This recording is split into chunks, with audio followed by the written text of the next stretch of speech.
Pertemuan berapa? Pertemuan kedua. 2. Baru pertemuan 2. Iya. Oke, berarti masih Kalau saya pertemuan 3, Kak. 3. Berarti masih awal-awal ya, belum UTS ya. Belum. Oke. Kalau kayak gitu kita mulai aja untuk pertemuan malam ini, karena untuk mempersingkat waktu juga ya, biar nggak terlalu kemalaman. Ini kita bakalan belajar mengenai buku besar. Yang mana buku besar itu merupakan rangkaian siklus akuntansi tahapan yang ke-3. Yang pertamanya analisis transaksi, kedua bikin jurnal umum, dan yang ketiga sekarang bikin buku besar. Kemarin kita udah review jurnal, kemudian kita udah latihan-latihan lagi, dan sekarang kita bakalan move on ke materi baru, yaitu buku besar. Saya share screen dulu nih, share screen. Mana ya?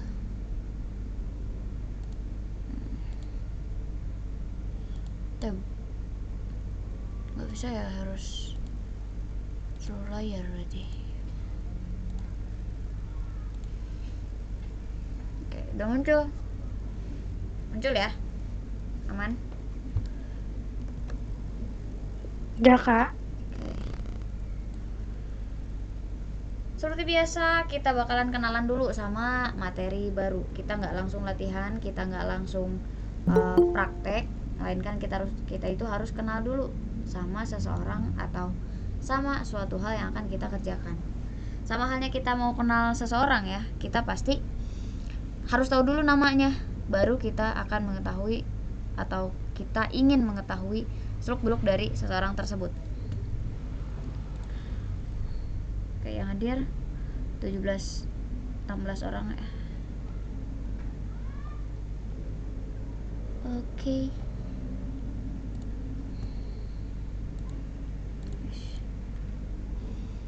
Buku besar. Siapa di sini yang belum pernah dengar buku besar? Sama sekali belum pernah. Ada? Ada nggak? Sama sekali belum pernah dengar buku besar.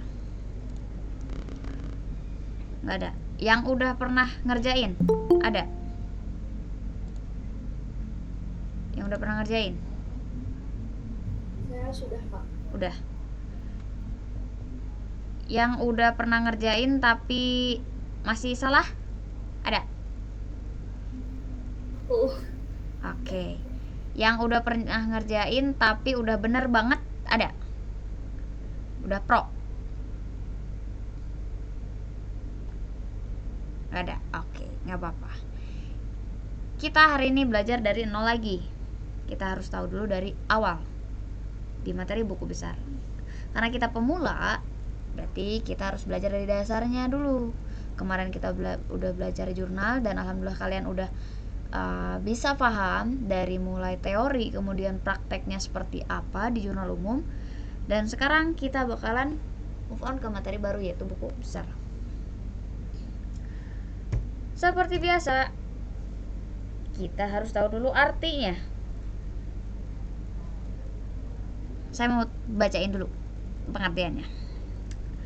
Buku besar itu merupakan pengakumulasian dari transaksi-transaksi yang ada di jurnal umum, setiap saldo sesuai dengan masing-masing akun. Buku besar juga akan memperlihatkan secara terperinci mengenai setiap perubahan mutasi debit atau mutasi kredit yang ditimbulkan selama periode akuntansi. Dari pengertian di layar, kita dapat menyimpulkan bahwa buku besar itu bisa dikatakan sebagai sebuah rangkuman per akun. Jadi, kalau di jurnal umum, kita ibaratnya sebuah negara. Kalau di buku besar, ibaratnya kita itu per akun itu adalah pulau-pulau. Contoh, kenapa di jurnal umum bisa dikatakan sebuah negara? Karena di jurnal umum kita berbeda-beda akunnya, tapi tetap satu rumah, yaitu di tabel jurnal umum. Kalau di buku besar, kita sudah tidak diserumahkan lagi atau sudah tidak disatu tabelkan lagi, melainkan dipisah-pisah. Gak boleh ada yang tercampur antara satu akun dengan akun lainnya. Itu garis besarnya ya, harus diingat-ingat dulu sebelum kita masuk ke contoh. Nah, kemudian di sini buku besar itu menggambarkan mutasi debit kredit. Mutasi itu perpindahan saldo atau perubahan. Mutasi itu kenapa bisa dikatakan berubah? Ya karena ada transaksi. Ada transaksinya bertambah dan berkurang yang mempengaruhi setiap akun. Kayak gitu. Nah, kemudian kadang kita di buku besar masih ingat, masih belum move on dengan tata cara pengisiannya. Masih hampir sama dengan jurnal umum. Kayak misalkan kita tulis nama akunnya per transaksi, kemudian nulis debit kreditnya hampir sama dengan jurnal umum. Nah, itu masih salah. Jadi nggak perlu menjorok kalau buku besar. Karena apa? Karena satu tabel satu akun. Untuk lebih jelasnya nanti kita bakal lihat contoh ya. Kemudian buku besar secara umum itu ada dua, dibagi menjadi dua, yaitu buku besar umum dan buku besar pembantu. Buku besar umum itu di dalamnya ada akun-akun dari kelima kelompok akun. Jadi umum dari kelompok 1 sampai kelompok 5, atau dari keluarga harta, kewajiban, ekuitas, pendapatan, sampai kebebanan, itu masuk di buku besar umum. Tapi tetap aturannya adalah satu akun satu tabel, bukan satu kelompok. Kalau satu kelompok kan harta, itu uraiannya nanti. Tapi kalau satu tabel itu harus hanya memuat satu akun saja. Itu di buku besar umum. Nah, sekarang di buku besar pembantu. Kalau buku besar pembantu dibagi lagi menjadi dua, yang mana ada buku besar pembantu piutang dan buku besar pembantu utang. Kalau buku besar pembantu piutang itu isinya hanyalah ada nama-nama customer atau pelanggan kita yang mempunyai kewajiban pembayaran kepada perusahaan kita. Itu namanya buku besar pembantu. Kak, gimana kalau misalkan piutangnya udah ditulis di buku besar pembantu, apakah tetap ditulis di buku besar umum? Tetap ditulis. Karena apa? Karena buku besar umum itu memuat seluruh piutang yang ada di dalam perusahaan tersebut. Tagihan kepada perusahaan lain. Rinciannya ada di buku besar umum. Tapi kalau untuk secara detailnya siapa aja yang punya utang, kemudian berapa besaran utang perusahaan orang lain kepada kita, itu dimuat di dalam buku besar pembantu piutang. Jadi buku besar pembantu piutang itu nanti datanya adalah ada data nama-nama customer masing-masing berikut dengan saldo-saldo piutang yang kita miliki kepada customer tersebut. Yang kedua ada buku besar pembantu utang. Kalau buku besar pembantu utang tinggal dibalik aja. Yang tadi piutang berarti kita yang berhak untuk menagih kepada orang lain. Tapi kalau buku besar pembantu utang berarti di dalamnya memuat mengenai kewajiban kita atau kewajiban pembayaran kita terhadap orang lain, terhadap perusahaan orang lain. Jadi di dalam buku besar tersebut nanti ada nama-nama supplier, atau bisa dikatakan sebagai ada pelanggan, kemudian ada yang penyuplai atau pemasok barang dagangan. Biasanya di situ tertera nama-nama perusahaan pemasok dan berikut dengan data utang kita, berapa besarannya ke setiap perusahaan. Misalkan perusahaan saya mempunyai utang kepada Nur Afiani berapa? 10 juta. Kemudian ke perusahaannya Rizky berapa? 5 juta. Nah, nanti dari saldo-saldo tersebut masih ada rinciannya. Di mana? Di buku besar pembantu itu. Jadi nggak serta-merta langsung ada saldo akhir, melainkan setiap tanggal itu ada mutasinya atau ada perubahannya. Itu secara garis besar ya. Jadi buku besar itu ada dua, pembantu, dan buku besar umum. Selanjutnya, oh ya, seperti biasa kalau misalkan ada pertanyaan langsung di-cut aja ya. Selanjutnya kita masuk ke bentuk-bentuk buku besar. Hati-hati, kadang masih ada yang bertengkar. Bertengkar gimana? Contohnya, ini buku besar saya kayak gini, punya kamu kok gitu? Salah katanya. Cuman gara-gara beda tabel aja. Nah, sekarang kita lihat. Ada 4 bentuk buku besar yang harus kita ketahui. Kemudian, kenapa kita harus ketahui perbedaannya? Karena nanti supaya tidak salah paham lagi sama teman, karena beda bentuk tabelnya, ya. Sekarang kita langsung aja ke bentuk-bentuk tabel. Nah, coba perhatikan sebelum saya jelaskan. Coba perhatikan dari keempat bentuk tabel ini, yang paling kalian kenal yang mana? Stafel, Kak. Stafel mana? Stafel tunggal atau stafel rangkap? Yang rangkap. Rangkap. Oke. Yang lain? Yang paling sering kalian gunakan yang mana? Rangkap, Kak. T sama yang rangkap. Yang T sama yang rangkap. Oke. Jadi dua ini ya, yang paling sering digunakan dalam penyusunan buku besar. Biasanya bentuk T ini karena paling simple. Ini sering digunakan. Kemudian stafel saldo rangkap. Kenapa ini sering digunakan? Karena alasannya adalah ini lebih rinci. Jadi ada saldo debit kredit, kemudian mutasinya juga ada debit kredit. Berbeda halnya dengan yang dua tabel ini. Kalau dua tabel ini, yang skontro itu kurang efektif. Kenapa? Karena penghamburan kolom. Referensi ada 2, tanggal ada 2, keterangan juga ada 2. Debit sama kredit social distancing, jauh. Stafel saldo tunggal. Nah, ini kadang kalau misalkan kita belum paham aturan debit kredit atau saldo normal akun, kita kadang masih bingung. Saldo awalnya kita simpan di mana ya, gitu. Ketika ada mutasi atau ketika ada perbedaan atau perubahan saldo. Debitkah atau kreditkah? Nah, di situ kita harus paham saldo normal akun. Kenapa harus paham dari awal? Karena saldo normal akun itu dipakai sampai kapanpun.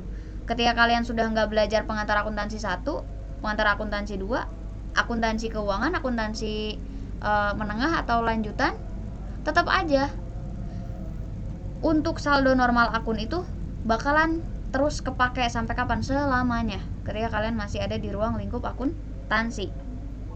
Untuk apa gunanya?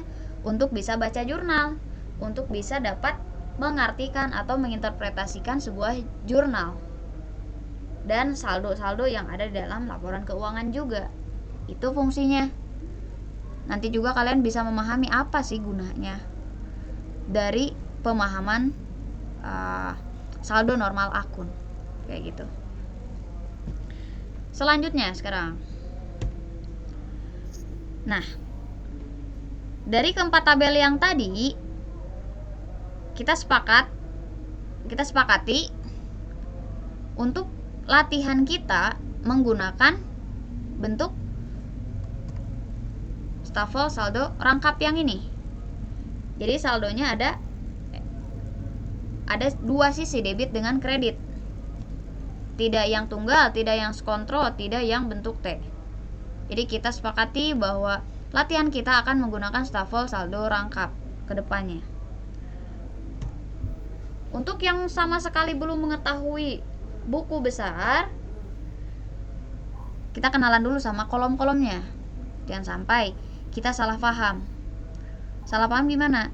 Salah paham terhadap penggunaan buku besar ini. Yang pertama, di sini kita menemukan kolom tanggal. Berarti kolom tanggal itu paling mudah ditebak Berarti kita harus menginput atau memasukkan tanggal transaksi. Dari mana? Dari jurnal.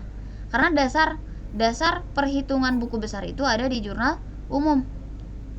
Kerjaan kita di buku besar hanya memindahkan saldo-saldo yang ada di jurnal umum. Hanya ya.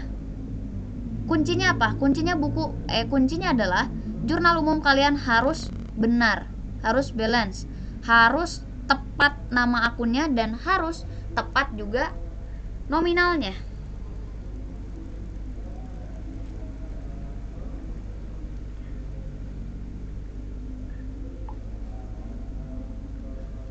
Kemudian di kolom yang kedua ini ada kolom keterangan. Kalau untuk kolom keterangan biasanya ada yang memang dijelaskan berdasarkan transaksinya. Contoh, saya melakukan transaksi pembelian laptop. Di sini boleh ditulis pembelian laptop, boleh berdasarkan keterangan transaksinya, berdasarkan transaksi yang terjadi. Atau boleh juga ditulis kata posting. Posting untuk lebih simpel, maksudnya tuh posting dari mana? Nanti ada kita tulis referensi. Referensi ini kita akan memasukkan sumber dari manakah angka tersebut kita dapatkan. Contoh dari jurnal umum, berarti kita tulis di sini JU. Untuk prakteknya nanti di pertemuan selanjutnya. Tapi untuk yang belum kenal sama sekali sama bentuk buku besar ini, tolong diperhatikan dengan baik. Supaya apa? Supaya kalian bisa memahami dan bisa praktek nantinya.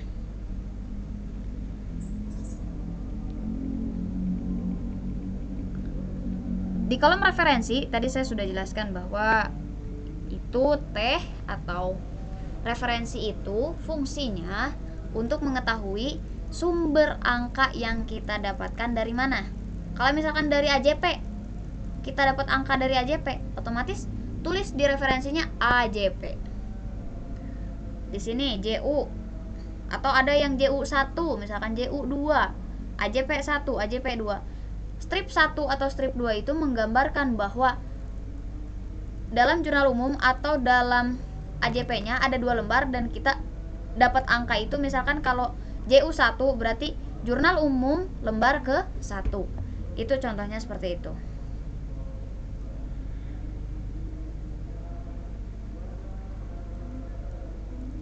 Bentar.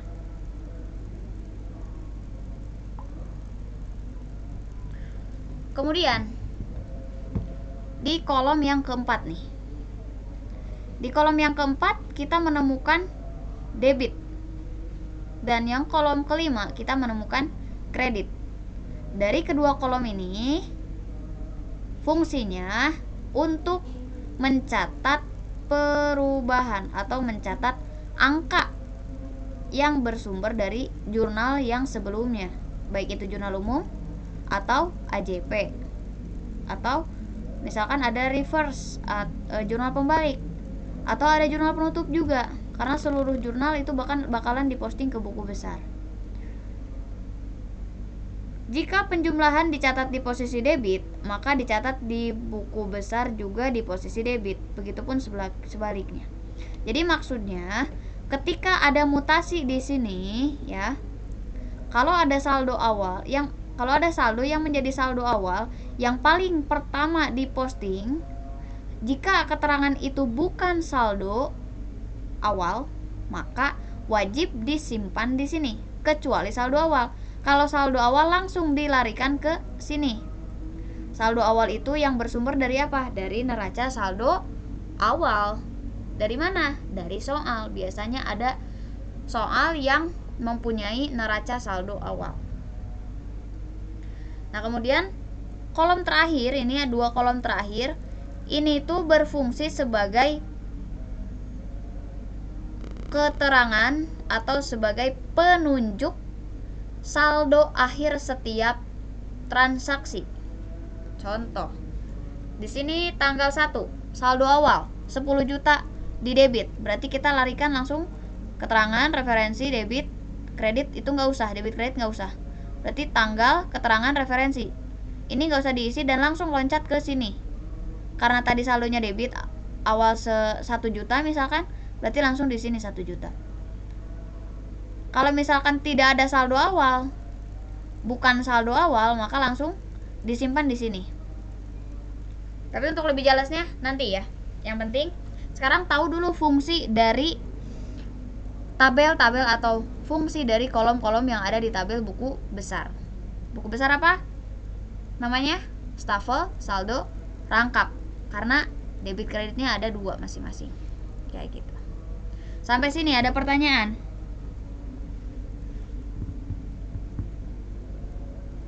Aman? Masih aman? Jadi aku ulang ya Kak. Boleh. Jadi itu kalau saldo awal kita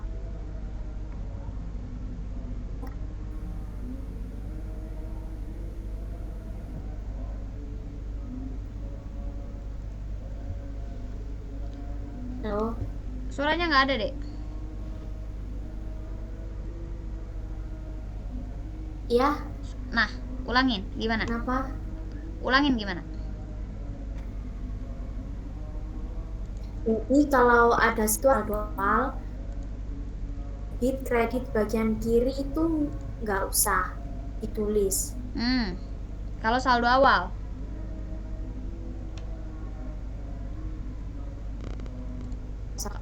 Kalau saldo awal di kreditnya nggak usah ditulis.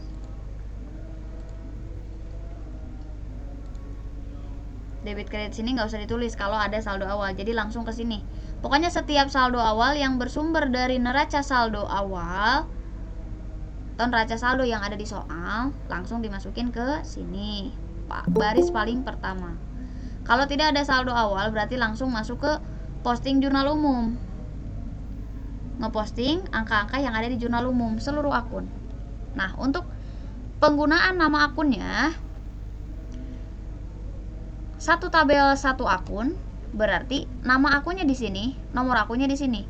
Contoh kita lagi ngeposting kas, berarti otomatis dalam seluruh buku besar itu tidak boleh ada angka lain kecuali yang bersumber dari akun kas aja. Di sini kas, di sini 111. Di sini nggak boleh ada angka-angka piutang. Di sini nggak boleh ada angka-angka peralatan, tidak boleh. Kalau udah kas, berarti seluruh kas aja yang kita posting ke dalam tabel kas. Contoh di sini piutang, di sini piutang, di sini 112 misalkan. Berarti di sini udah nggak boleh ada akun lain lagi, nggak boleh ada angka dari selain akun piutang. Pokoknya satu tabel satu akun, satu nominal. Satu nominal dari mana? Dari setiap akun. Kayak gitu. Bisa dipahami ya? Iya bisa Mbak. Kak. Oke. Lanjut. Sekarang fungsi dari buku besar. Kenapa kita harus bisa buku besar? Karena buku besar itu sangat berfungsi, sangat bermanfaat bagi kegiatan akuntansi. Karena kita anak akuntansi berarti setiap langkah, setiap tahapan harus kita lalui. Tidak boleh ada yang terlewat karena akuntansi itu sifatnya sistematis. Kalau misalkan ada satu tahapan yang terlewat, berarti otomatis tidak akan menjadi sebuah informasi keuangan. Tidak akan menjadi sebuah sesuatu hal yang berguna bagi perusahaan. Kenapa? Karena yang namanya siklus akuntansi itu ibaratnya rantai. Ketika ada satu rantai yang putus, udah semuanya terputus. Karena tanpa tahapan yang sebelumnya, tahapan selanjutnya tidak akan bisa dilalui. Contoh dalam siklus akuntansi ini di sini. Ada analisa transaksi. Terus kita posting jurnal umum, bikin jurnal umum. Jurnal umum tanpa adanya bukti transaksi itu nggak akan berjalan. Begitupun buku besar juga sama. Ketika jurnal umumnya ada tapi salah, di buku besar nggak bakalan balance nanti di neraca saldonya. Buku besarnya bisa aja terselesaikan, tapi di neraca saldo itu nanti efeknya apa? Efeknya tidak seimbang saldo antara debit dengan kredit. Karena di neraca saldo itu merupakan postingan atau pemindahan saldo akhir dari setiap tabel yang ada di buku besar, setiap akun. Kayak gitu. Ibaratnya gitu ya. Jadi saling berkaitan, gak boleh ada satu tahap atau satu proses yang dilewatkan apalagi dengan sengaja, karena gak akan tercapai tujuan kita bikin laporan keuangan. Oke, langsung sekarang ke fungsi buku besar. Fungsi buku besar itu yang pertama, menjadi bahan dan informasi dalam penyusunan laporan keuangan. Yang kedua, untuk dasar penggolongan dari transaksi yang sudah tercatat pada jurnal. Ya, karena di buku besar itu disusun secara sistematis dari kelompok harta sampai ke kewajiban. Tidak boleh ada yang tertukar susunannya. Tidak boleh ada yang salah penempatan. Misalkan kita lagi nyusun harta, tiba-tiba ada kewajiban di tengah-tengah harta, itu nggak boleh. Harus diselesaikan dulu hartanya, baru ke kewajiban. Yang ketiga, untuk alat menggolongkan data keuangan dan bisa mengetahui jumlah maupun keadaan rekening atau akun. Alat menggolongkan, karena kalau di jurnal umum sifatnya masih campur-campur. Kayak contoh kas ada di tanggal 1, ada di tanggal 3, ada di tanggal 5, dan seterusnya. Kalau di buku besar ngumpul tuh di mana? Di dalam satu tabel, yaitu tabel kas. Kalau udah ngumpul gimana ya, kita bakalan lebih enak aja ngelihat mutasinya, ngelihat data akhirnya. Oh, ternyata kas kita segini, pengeluaran kita dipakai apa aja, kemudian kita dapat uang dari mana aja. Itu bisa kita lihat di dalam buku besar tabel kas. Yang terakhir di sini, untuk alat meringkas data transaksi yang sudah tercatat dalam jurnal umum. Ya, diringkas kembali. Seperti halnya di jurnal umum acak-acakan. Kenapa dikatakan acak-acakan? Karena tidak tersusun berdasarkan kelompok, tapi disusunnya berdasarkan tanggal transaksi. Dan yang namanya jurnal minimal ada 2 akun, karena akuntansi bersifat double entry bookkeeping. Berarti jurnal itu wajib ada pasangannya. Kalian aja kan pengen punya pasangan. Nah, jurnal pun sama, tidak bisa berdiri sendiri. Walaupun cinta tak selamanya indah deh gitu. Tapi tetap jurnal umum itu jurnal umum juga perlu pasangan minimal 1. Kak, boleh lebih dari 1? Boleh kalau jurnal umum. Kalian boleh punya pasangan lebih dari 1? Boleh kalau masih menyeleksi. Tapi nanti kalau udah jadi harus 1, nggak boleh 2, 3, 4 dan seterusnya. Kalau akun mah boleh lebih dari 1, bahkan 10, 12, 15 kalau ada, itu boleh. Yang penting seimbang aja saldonya. Nah, sekarang masuk ke proses pembuatan buku besar. Proses pembuatan buku besar, yang pertama menulis tanggal transaksi. Di mana? Di kolom tanggal. Yang kedua menuliskan keterangan. Ketiga menulis halaman buku jurnal yang memuat transaksi. Keempat menuliskan nilai rupiah transaksi. Temannya itu sebelah debit atau kredit. Ya, kita perhatikan lagi ke sini, balik lagi. Pertama kita wajib tulis tanggal dulu. Nggak boleh tanggal diakhirkan. Ya, meskipun kita nggak lihat tanggal dulu, atau meskipun kita lebih dulu melihat transaksinya transaksi apa, atau melihat nama perusahaannya perusahaan apa, kita tetap di kolom tanggal ini wajib diisi paling awal. Sebelum apa? Sebelum lupa. Yang kedua, kolom keterangan itu boleh diisi posting, ditulis, diketik namanya posting, POSTING, boleh, atau bisa ditulis keterangan transaksinya transaksi apa yang kalian lakukan. Pembelian laptop, penjualan, penerimaan tambahan modal, kemudian penerimaan piutang dari siapa disebutkan, pembayaran beban, pembayaran listrik, pembayaran apapun boleh ditulis di sini. Sumbernya dari mana? Boleh dari JU1, JU2. Tapi kalau jurnal umumnya cuma 1 lembar, cukup ditulis JU aja. Kalau misalkan ada saldo awal, langsung larikan ke sini. Tapi kalau tidak ada, langsung ditulis di sini, di mutasi. Tapi kalau ada saldo awal, saldonya dulu yang ditulis di sini. Berarti saldo itu kesimpulannya tidak perlu ditulis di kolom mutasi, langsung larikan ke kolom saldo. Lalu kalau ada mutasi kedua, misalkan di sini ada saldo 1 juta di debit. Kemudian ada mutasi debit lagi 1 juta. Berarti otomatis 1 juta tambah 1 juta sama dengan 2 juta. Nah, sekarang lari ke rumus. Rumus buku besar, ketika saldo debit ketemu dengan mutasi debit ditambah. Ketika kredit bertemu dengan mutasi kredit ditambah juga. Kalau sebaliknya debit ketemu kredit atau kredit ketemu debit itu dikurangi. Tergantung saldo awalnya apa. Kalau misalkan saldo awalnya debit, ada saldo yang kedua di debit. Berarti debit yang di sini ditambahkan sama saldo yang di debit yang dimutasi ini. Nanti saldonya disimpan di mana? Di sini lagi. Nah, 1 juta tambah 1 juta berarti di sini simpan 2 juta. Kemudian di sini udah 2 juta, ternyata ada mutasi kredit. Karena saldo awalnya di sini debit, ya. Yang di sini yang di baris kedua di debit 2 juta. Ada mutasi kredit 500.000. Berarti 2 juta dikurangi 500.000 sama dengan 1.500.000. Nah, 1.500.000 itu disimpan di sebelah sini. 1.500.000. Sekarang pindah ke saldo kredit misalkan. Di sini ada saldo kredit 500.000.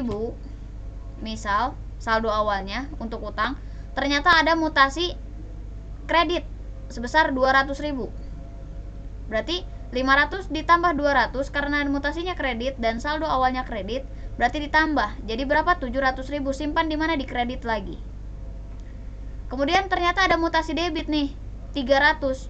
Berarti 700 yang di kredit ada mutasi debit, berarti dikurangi 300. 700 dikurangi 300 sama dengan 400.000.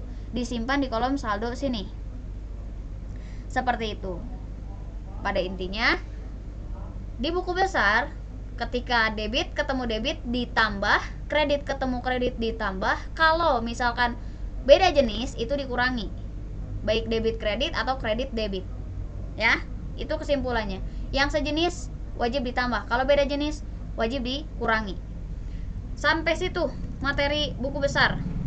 Ada pertanyaan? Boleh, silakan. Boleh berdasarkan kasus yang kalian temui sebelumnya, boleh berdasarkan pengalaman kalian, atau boleh bertanya mengenai kesulitan-kesulitan apa aja yang kalian alami selama mengerjakan buku besar.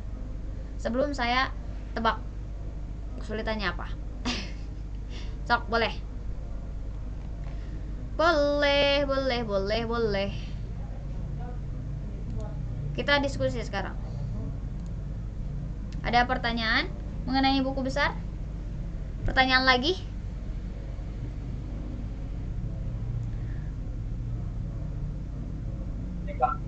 Boleh, silakan.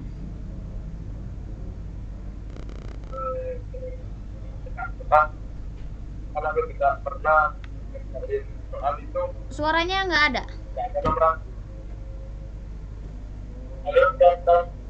Suaranya jauh. Coba di. Oke. Ya, udah ada. Gimana?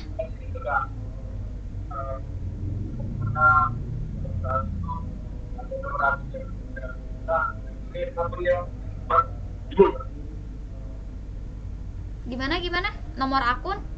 Apa? Nomor akunnya itu kan nggak semua soal itu ada nomor akunnya kan nomor akunnya. Oke. Jadi ada yang bertanya mengenai ketika soalnya tidak ada nomor akun itu bagaimana? Nah, yang pertama solusinya adalah klasifikasi akun yang mana yang kalian punya. Kalau misalkan kalian mau pakai klasifikasi akun yang dari kakak, boleh, karena itu sifatnya umum. Kalau misalkan kata dosennya atau kata gurunya pakai klasifikasi akun yang dari sekolah atau dari kampusnya, boleh. Yang terpenting aturannya adalah yang tidak boleh ketukar susunannya kelompok harta dulu, lalu kewajiban, kemudian ekuitas, pendapatan sampai ke beban. Itu susunan paling awalnya yang tidak boleh tertukar. Kemudian rinciannya gimana, Kak? Rinciannya boleh dibiasakan. Misalkan mau pakai 3 digit. 111 untuk kas, 112 untuk piutang, 113 untuk misalkan ada prepaid atau beban dibayar di muka, 114, 115 dan seterusnya. Itu untuk harta lancar. Kalau untuk harta tetapnya gimana? Boleh 121 diganti digit yang keduanya, karena untuk membedakan harta lancar dengan harta tetap. Jadi di dalam penentuan nama akun kita wajib mengetahui klasifikasi akun, kelompoknya seperti apa. Untuk rinciannya itu hanya mengikuti alur aja. Contoh di harta ada 2, harta tetap dan harta lancar. Yang paling liquid berarti harta lancar. Harta lancar dulu berarti misalkan nomor akunnya 12. Berarti kalau untuk harta lancar kas 111 harta lancar ya. Kalau untuk harta tetap misalkan Pak mau pakai nomor akun 12. Untuk harta lancar yang pertama berarti 121. Kemudian untuk kewajiban itu kan ada 2 juga. Kewajiban jangka pendek dan jangka panjang. Contoh, kewajiban jangka pendeknya hutang, usaha. Berarti nomor akun paling awal yang wajib disebutkan adalah nomor akun 2 karena kewajiban itu termasuk kelompok ke-2. Contoh 211. 2-nya untuk kelompok akun kewajiban. 1 yang pertama itu untuk menunjukkan kelompok akun kewajiban jangka pendek, dan yang 1 lagi yang terakhir itu untuk menunjukkan akun kewajiban lancar atau kewajiban jangka pendek untuk akun yang pertama, yaitu apa? Hutang, usaha, dan begitu pun seterusnya. Yang terpenting bagi kalian adalah kalian harus bisa terbiasa dulu membaca nomor akun, membaca nama akun.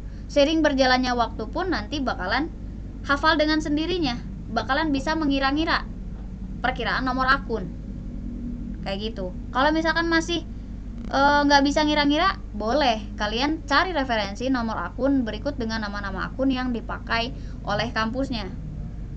Apalagi dibebaskan sama dosennya. Yang terpenting kalian nggak boleh tertukar itu kelompoknya, kelompok yang paling utama, yaitu harta, kewajiban, ekuitas 3, pendapatan ke-4, dan yang ke-5 beban. Itu nggak boleh tertukar. Misalkan mentang-mentang kalian nggak bisa, nggak nanya, terus nggak mau nyari juga, tiba-tiba kelompok harta kalian pakai kepala akun 3, itu nggak boleh. Begitupun dengan sebaliknya. Seperti itu ya, Ray. Bisa dipahami maksudnya?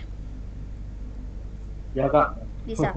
Terima kasih. Oke, sama-sama. Nanti kalau misalkan masih kesulitan dalam penentuan nama berikut dengan nomornya, boleh Ray pakai yang dari saya karena itu umum. Itu umum nama-nama akunnya. Jadi bisa dipakai. Silakan, ada lagi yang ingin ditanyakan. Kamu nanya, misalnya salah satu akun lupa dimasukin, jadi taruh di belakang, itu boleh, Kak? Kalau misalkan kita penyusunannya manual, itu agak sulit ya, agak sulit buat ngerubah karena apalagi yang kelewatnya itu udah jauh. Jadi maksud dari pertanyaan tadi itu, ketika ada satu akun yang seharusnya ada di tengah-tengah ataupun ada di awal, ternyata kelewat, kita baru ingat setelah beres ngerjain. Kalau misalkan kita baru latihan, boleh-boleh aja disimpan di belakang. Cuman yang terpenting nanti pada step selanjutnya jangan kebalik lagi. Jadi cukup aja sampai situ. Misalkan di buku besar ada akun biasanya yang kelewat itu, contoh lah beban yang dibayar di muka. Harusnya kita memakai akun beban dibayar di muka, tapi setelah selesai mengerjakan buku besar sampai terakhir, ternyata kita salah. Kita baru ingat, oh ternyata beban dibayar di muka, bukan beban titik-titik gitu. Berarti kan itu harus diperbaiki. Bebannya dihapus di bawah, kemudian beban dibayar di muka harus ditambahkan di atas. Kalau pakai Excel enak, kita langsung tambah, langsung insert tabel aja. langsung insert kolom, insert baris. Kalau misalkan manual itu repotnya, tapi nggak apa-apa. Kalau misalkan kita masih latihan, boleh-boleh aja disimpan di belakang. Tapi yang jelas pada saat penyusunan neraca saldo ataupun proses selanjutnya, si nama akun dan nomor akun tersebut tidak boleh disimpan di bawah lagi, tapi harus dipindah ruaskan ke atas. Ya, seperti itu. Untuk siapa barusan tuh? Untuk Alicia, bisa dipahami, Dek? Oke, sama-sama. Sip, bisa. Selanjutnya, ada lagi pertanyaan? Saya mau nanya, Kak. Boleh. Itu tadi kan Kakak bilang dalam buku besar dalam bentuk level saldo rangkapnya tadi kan, Kak, kalau misalnya debit berjumpa dengan debit itu bertambah sama dan kalau misalnya sejenis gitu, Kak, itu kan bertambah kata Kakak. Terus Kak, itu kan Kak misalnya dari kredit ke debit ataupun debit ke kredit itu kan Kak berkurang. Iya. Jadi itu penulisannya di mana ya, Kak? Oke, jadi gini, saya share lagi ya.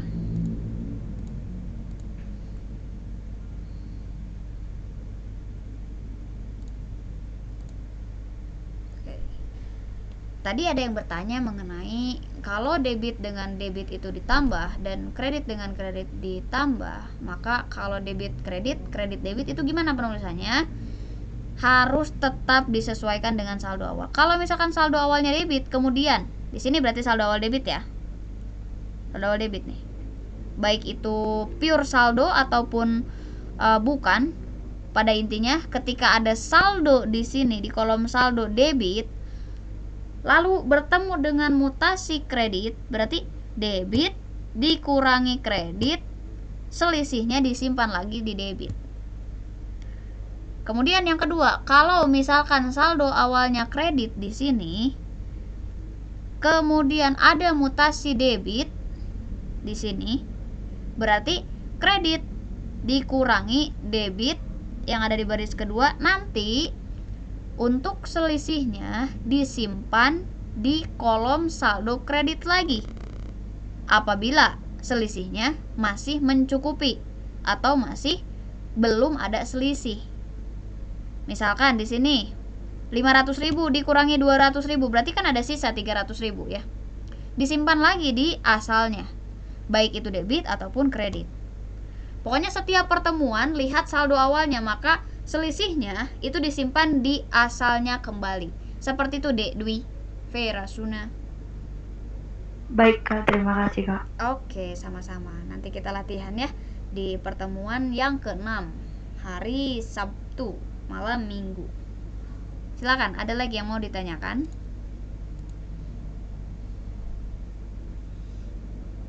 Ada lagi yang mau ditanya? Pak, boleh, gimana? Betulan.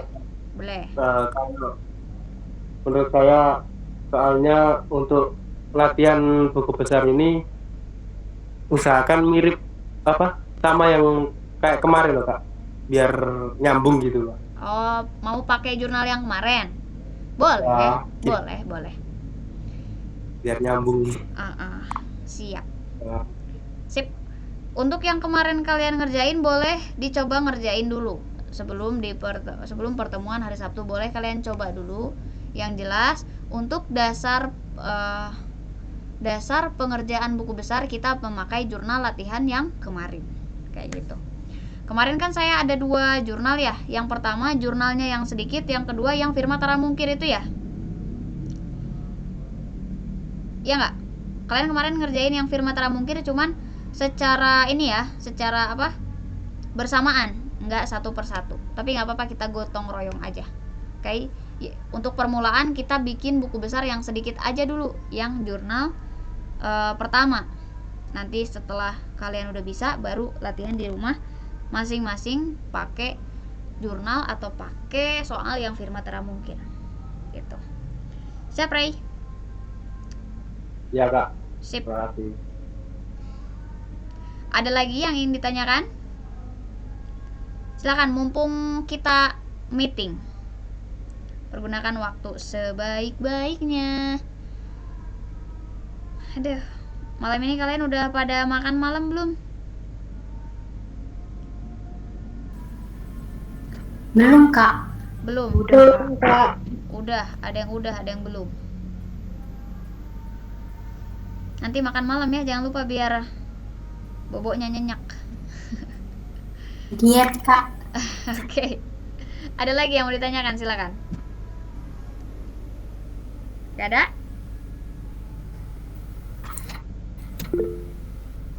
Setelah posting ke buku besar, step selanjutnya apa? Kita setelah buku besar bikin neraca saldo.